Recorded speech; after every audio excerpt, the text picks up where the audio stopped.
Good morning, dear students, and welcome back to this online class of chemistry. I hope that you all are fine. Today, we are going to discuss a very important topic, that is mole concept and stoichiometry. This is the fifth chapter of your chemistry book. So, first we discuss Gay-Lussac law. But before going to this topic, first we know that what the gases law are used in this Gay-Lussac law. So first we discuss that gases law, that is Boyle's law, Charles law and the gas equation, which are you already know in your 9th standard. So now we discuss what is Boyle's law. It states that at constant temperature, the volume of a given mass is inversely proportional to its pressure. That means P1 V1 equal to P2 V2. Here P is the pressure of the gas, V is the volume of the gas and temperature, that means T. So what you find here, if pressure will be increased, then volume will decrease at constant temperature. That means P1 V1 equal to P2 V2. Now Charles law. Charles law states that at constant pressure, the volume is directly proportional to the applied temperature. That means at constant pressure, if pressure will increase, the volume of the gas will be increase. That means B is directly proportional to T, or V1 by T1 equal to V2 by T2. So according to Boyle's law, we find that P1 V1 equal to P2 V2. And from Charles law, we find that V1 by T1 equal to V2 by T2. So when we combine these two laws, that is Boyle's law and Charles law, we have to get that what? Gas equation, or that is called gas law or gas equation. That means from Boyle's law and Charles law, B is inversely proportional to 1 by P into T and V equal to 1 by P into T. That means PV by T equal to constant. So what do we get? P1 V1 by T1 equal to P2 V2 by T2. That means that is always constant, and this is known as what? Gas equation. So from the Boyle's law and Charles law, we have to get that gas equation, that equal to P1 V1 by T1 equal to P2 V2 by T2. So from the Boyle's law, P1 V1 equal to P2 V2, and Charles law, V1 by T1 equal to V2 by T2, and the gas equation says that P1 V1 by T1 equal to P2 V2 by T2. So now we discuss about standard temperature and pressure. That means STP. So what is its condition? Its condition means the standard what you are taking the standard temperature and pressure. You can take that 0 degree Celsius, or you can say that 273 Kelvin, and in pressure you can take 1 atmospheric pressure or 760 millimeter of Hg, that means mercury, and these are the basic law. Now we discuss what is Gay-Lussac law. According to the law, it states that when gases react, they do show in volumes which bear a simple ratio to one another and to the volume of gaseous product under similar conditions. That means when we measure the volume of all the gases, they have the same temperature and pressure. For example, if you are taking hydrogen and oxygen, when they will be react, you have the temperature, hydrogen is 200 degrees Celsius and oxygen is 500 degrees Celsius. No, it is not possible. That means both the gases have you are taken same temperature and pressures. Or you can say that in Gay-Lussac law, when the reactant are in gaseous, that means in Gay-Lussac law, this law, when reactant side, both the gases are react with each other and produce the product, and what product is formed, that one is also a gaseous. That means two gases, when the gases are react, they produce also a gas. That means according to the gas law, according to the Gay-Lussac law, the reactants are in gaseous state, and when they react with each other, they produce the product. In the reactant side, how much volume is used, their reaction is formed is always a simple ratio. So let's take some examples of Gay-Lussac law. Here you see, when carbon monoxide react with oxygen, it produces carbon dioxide. Here one thing you remember, that when gases combine, they combine in volume, and after combine also, they also what the product form, that one is also a gaseous product. So here you see, carbon monoxide when react with oxygen, it produce carbon dioxide. So now you balance, what you get, that means 2 carbon monoxide plus oxygen, it gives to 2 carbon dioxide. So here in carbon monoxide, what is the coefficient, that is 2, and oxygen 1, and carbon dioxide 2.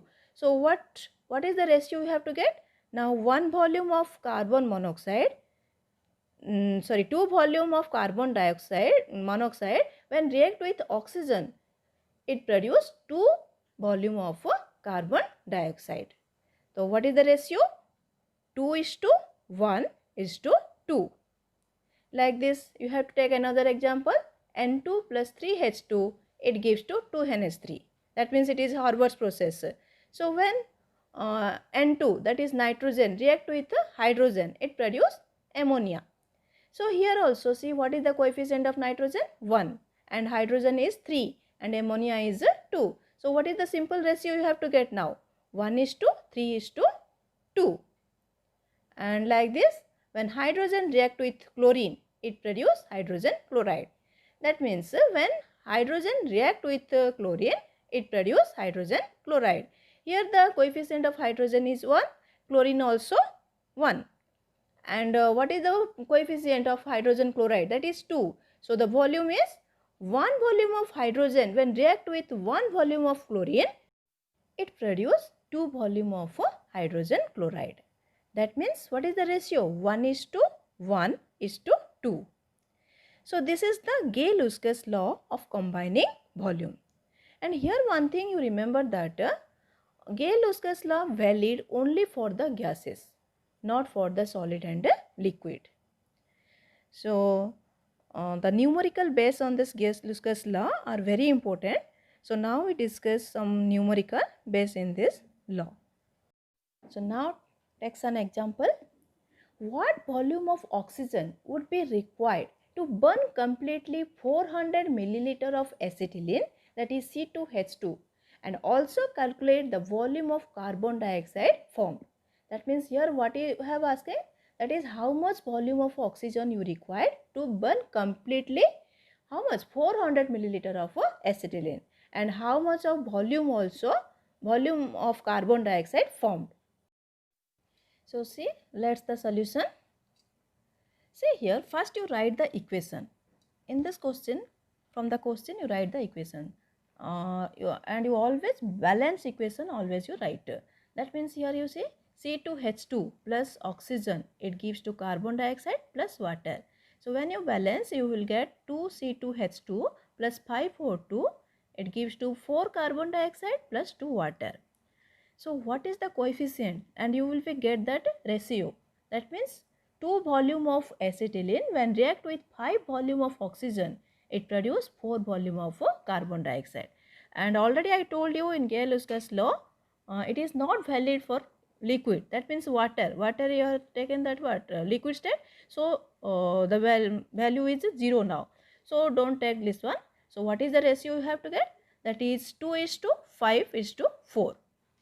That means 2 volume of acetylene when burned with 5 volume of oxygen, it produces 4 volume of carbon dioxide. So from the equation, what you know, when 2 volume of acetylene to burn, it requires what? 5 volume of oxygen. So from the questions, it was given what? 400 milliliter of acetylene. So it require oxygen what? 400 into 5 by 2, that equal to 1000 milliliter. So you require 1000 milliliter of oxygen. Similarly, 2 volume of acetylene gives what? 4 volume of carbon dioxide. You have again one more question is it how much volume of carbon dioxide is formed? So here what? 400 milliliter of acetylene gives carbon dioxide, that is twice of, that means here what? 2 volume of acetylene, here 4 volume of carbon dioxide. So you multiply, that means 400 into 4 by 2, that you have to get what? 800 milliliter. This is the answer. So here to burn acetylene, it require how much? That is 1000 milliliter of oxygen, and how much volume of carbon dioxide produce? It produce at, that is 800 milliliter. So let's see another problem. The question is 2500 cubic centimeter of oxygen was burnt with 600 cubic centimeter of ethane. So calculate the volume of unused oxygen and the volume of carbon dioxide formed. Here you have to calculate that how much carbon dioxide is formed and how much oxygen is not used. Okay, when that 2500 cubic centimeter oxygen was burnt with 600 cubic centimeter of ethane. So let's see the solution, how we will be solve the problem. So from the questions we will get that the first you write the balanced chemical equation. Okay, so what is the balanced chemical equation? Here that is C2H6 plus 7O2, it gives rise to 4 carbon dioxide plus 6 water. That means here what is the volume? That means 2 volume of ethane when react with 7 volume of oxygen, it produce 4 volume of carbon dioxide. So now from that equation what you get? That is when 2 volume of ethane reacts with 7 volume of oxygen. Okay, here from the equation you have to get that 2 volume of ethane react with 7 volume of oxygen.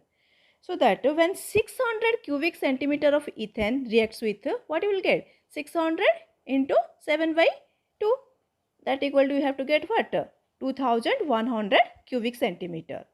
So hence what you find that here question is what? How much oxygen is not used? The total is how much? 2500.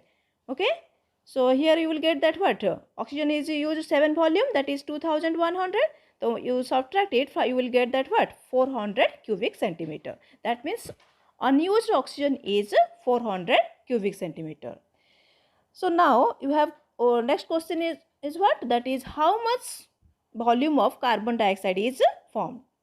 So here that is see 2 volume of ethane, it produce what? 4 volume of carbon dioxide. From the equation you see 2 volume of ethane, here the coefficient of ethane C, 2 volume of ethane, that is from the 2 volume of ethane it produce 4 volume of carbon dioxide. So from 600 cubic centimeter of ethane will produce how much carbon dioxide? That equal to 600 into 4 by 2, that equal to you get that what? 1200 of cubic centimeter of carbon dioxide. So now we discuss Avogadro's law. So it states that equal volume of all gases under similar conditions of temperature and pressure contain the same number of molecules.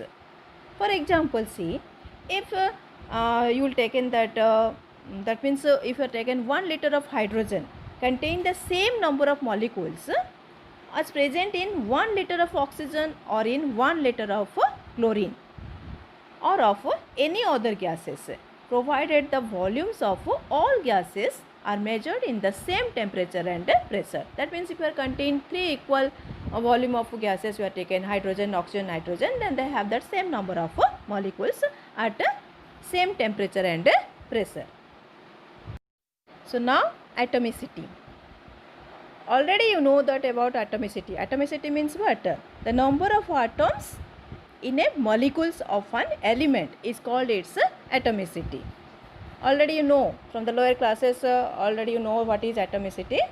There are different, that means number of atoms present in an element.